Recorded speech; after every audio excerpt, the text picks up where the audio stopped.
here at Sun and Fun. I'm Dan Johnson. I'm talking with my old friend Brian Boucher here, who is the man behind the Super Petrel LS in the United States. Brian, you got some news recently that was pretty exciting for you. Tell me about it. Yes, thank you, Dan, and it's just great to be here for Sun and Fun this year, the 40th anniversary, and it couldn't be any better because I was able to bring the aircraft here finally with an airworthiness certificate that said Special Light Sport Aircraft. You got the whole thing now. We're totally completely done, and this is LSA #1. All right, we're sitting in front of the first special light sport aircraft, Super Petrel LS, in the United States.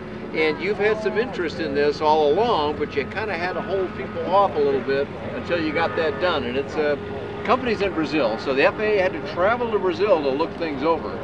When did they do that? They actually did that about 10 months ago. 3 people, 2 from Washington and 1 from Oklahoma, all traveled down to Brazil. That was some tough duty, wasn't it? Yeah, they had to fight over that one. Those but poor FAA guys. And they spent 4 days actually doing the inspection and doing all the requirements for the ASTM compliance. And I have to admit, Dan, it was a very good experience when they were down there, and even after they returned back to the United States and they sent us their findings. The whole process took maybe 6 months after that, and everything went very well. So let's talk a little bit about how that works, because I've had some familiarity with these audits, not firsthand, but in talking to a number of people about it. When they come in, first of all, they're not the usual FAA guys that we all think about that's there to give you a hard time, but they are going to look very carefully, aren't they? Yes, they are. In fact, the airplane was not disassembled, it was a flying aircraft, but they had all the panels, all the covers off, so they could pretty much look at everything you'd need to look at when you're doing a condition inspection. And of course, they focus in the areas of safety like a mechanic would do, or a light sport repair maintenance engineer. And they're looking at placards, markings, and all the hardware, make sure the hardware is ASTM compliant. Yeah, so when they do that, a lot of that is paperwork based because they can't see inside the airplane. They have no way to know how it flies. They don't fly the airplane, and they don't do some things like that. What they do is look very, very carefully at all the paperwork. They want to know how you tested it, how you recorded the test, how you kept track of all of that. But then, inevitably, they're going to find a few things that aren't quite to their satisfaction. Is that right? Yes, and in our case, too, there was some issues with placards, and it was pretty much a Portuguese to English translation. I see, sure. So we corrected those. There was a few issues with the POH handbook that had to be, again, English translations.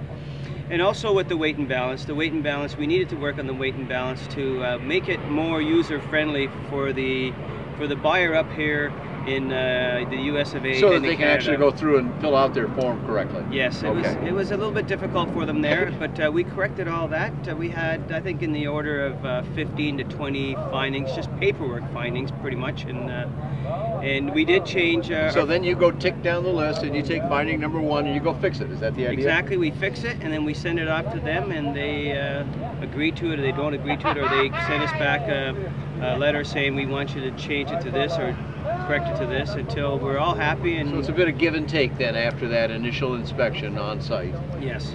To go through everything and make sure it's to their satisfaction.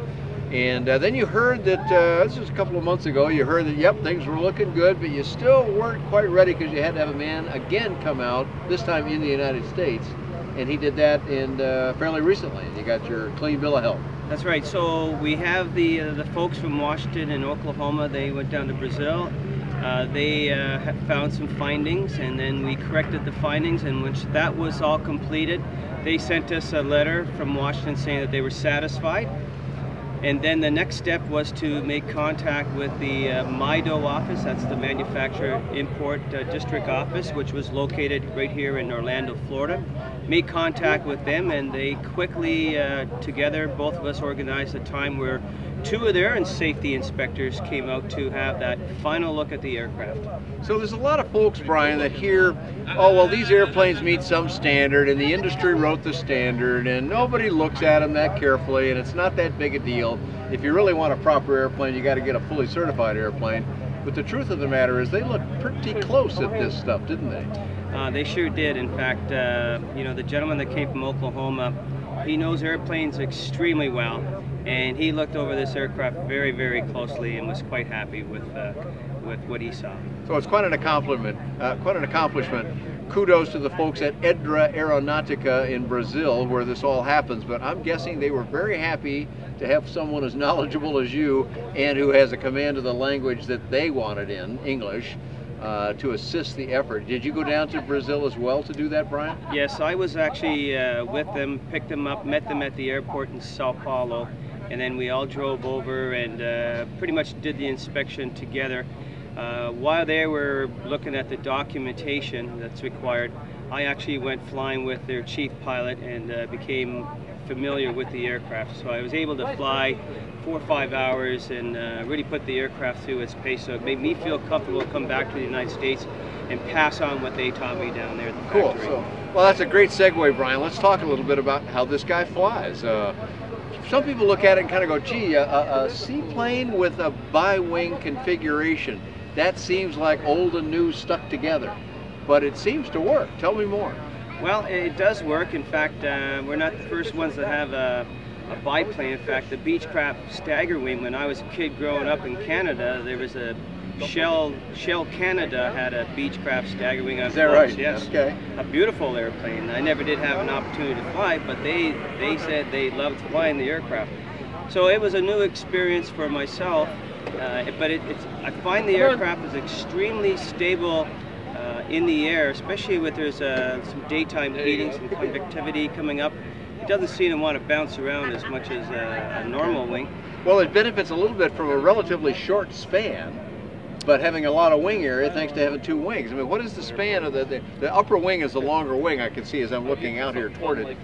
Looks like about 3 feet more span perhaps on the upper wing than the lower wing. Exactly. But what is the span? Just under 10 meters or 29 feet. Okay, so that's a pretty short wing, which helps with that in-flight stability, but how does it work on the water? And especially with the low wing and the sponson, you may be able to see in the camera's view of the other side there, is right at the bottom of the wing. So how does all that work in the water? Actually, you know, the wing sits low into the water, but the sponson keeps it out of the water. And every now and then, if it's choppy water, we'll get a little bit of water come over top of the wing. But is that any issue? Not at all. It just kind of is like a big sponson, if you want to call it that, because the top wing is actually, you know, still sitting high above the water line, and during landing and takeoff, it's actually flying, and it'll stall after the bottom wing actually I see. stalls. Okay, so there are slightly different angles of incidence then. And that's what we've done. Different angles of attack on that, and different angles of incidence on the lower wing too. Okay, all right. So it's a stable machine in the water, but let's talk about the actual water operation now. Not the flying part, but once it slows down enough, it becomes a boat. And how is it? And actually, this is where this hull, they've done a lot of engineering on this hull. As you know, this aircraft is over 20 years old. It's been around for some time, starting off back in France, and then Rodrigo brought it back, part of his thesis when he was working on his aeronautical engineering degree. And he totally redesigned the hull, looked at the wing, and redesigned the wing, changed a bit of the airfoil. The tips, as you can see, they kind of flare out, much like you see on the 787 on the Airbus 350 now. So, he's cutting edge when it comes to that. And then he worked on the hull. He looked at different hulls out there with Sea-Doos and all the other boats out there on the lakes, and he looked at what he had and he made some changes to it. So now when you're on the water, you're like a Sea-Doo. You can fly this thing and taxi this thing all over the lake doing 45, 50 miles per hour. Is that right? And the only thing you got to watch is if you hit someone else's wake, you're going to go flying. If you got the speed too at high. that speed, yes, at that right. speed. Yeah, but you're otherwise, practically at flying speed now. yeah, exactly. So you can taxi all day. There's lots of cooling through the engine. It stays nice and cool. It performs extremely well getting out of the water because it's got an aft CFG, and we try and fly it. It gets on the step relatively quickly. And step meaning the forward half of the hull, basically. That's correct. Just like a boat, if you're in a boat, you notice it kind of mushes in the water, and then it picks up speed, and it comes up what you call the step.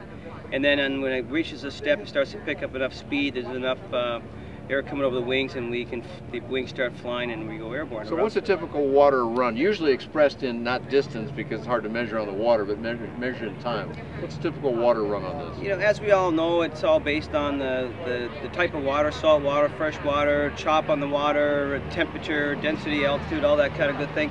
I've been finding it's been taken anywhere between 7 seconds to 12 seconds, depending on the water. Okay, well, that's pretty quick to get off. And you want to get off the water because pounding through the water is hard on aircraft. And this is with the 912 ULS.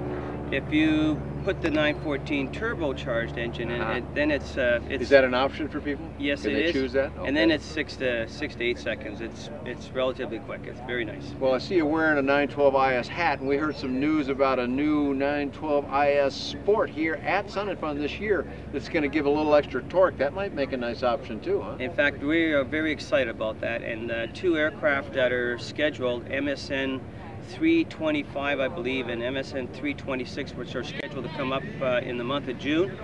I'm hoping to have one of those IS engines installed in one of those aircraft. All right, great. And they'll fly to Oshkosh. Can I infer from the numbers you just related that that's about how many airplanes are flying for the Edra company? That's I don't know. Some of those are kits that they sold, but I see. So some may not be in the air yet then. But that's correct. But they've actually produced well, the 326 that on the assembly line right now, going through the factory back down there in Ipeúna. Okay, so one last question, and then we want to ask you for a web address where we can get lots more information, because you've given us a lot, but there's always more people want to ask, and somebody wants to get a hold of you and buy this thing from you. So, but the last question is, the gentleman when we walked up said, well, could you use this? Is this only a lake airplane, or because he's looking at probably where he's imagining the water line comes up on the aircraft.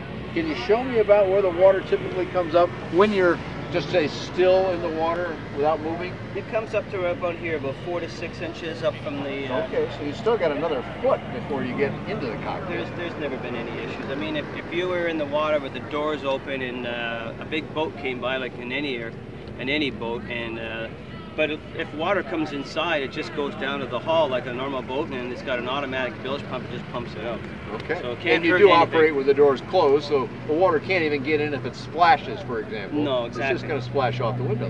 But if we want to fly this aircraft without the doors, and we've done it many times, we can go out there in the lake and fly around all day without the doors. Well, I see you kind of got pins down here. Looks like I could probably take these off while we're sitting here. Yes, you could. All right, I won't do that. And it's getting warm enough now today that we just might do that later on when we go flying. Amen. Well, the old ultralight pilot in me is, take the doors off. Let's get those things out. I want to feel the air going through my, well, what's left of my hair. Anyway, that's a lot of great information, Brian. Congratulations again on getting that approval and line up some of those buyers that have been talking to you and get some Super Petrels in the air here in the U.S. Where can we go to get more information on the web? We'll put it up on the screen for folks, so just give us the words. The best website to go to is the manufacturer's website. We're always trying to keep all the latest pictures and all the latest safety bulletins up there, and that's Edra Aeronáutica.com. If you go to mine, FloridaLightSportAviation.com, it just takes you, the bullet takes you to theirs. We don't want 2 separate websites. Everything's current on their website, along with the current YouTube videos. If you go to YouTube and just search Super Petrel LS, you'll see up to 50 different videos of the aircraft flying. One of them which is going to be with Brian Boucher here, I think, here at Sun and Fun. Thanks a lot, Brian, for all that great information, and Edra Aeronáutica for developing this airplane down in Brazil, an effort of both aerodynamics and hydrodynamics, I think. And we are going to wrap it up here by just saying you can get lots more about the Super Petrel and lots of other aircraft and lots of other videos on bydanjohnson.com or bydanjohnson.com. Thanks so much for joining Brian Boucher and myself here at Sun and Fun. Thank you, Dan. Have a nice show.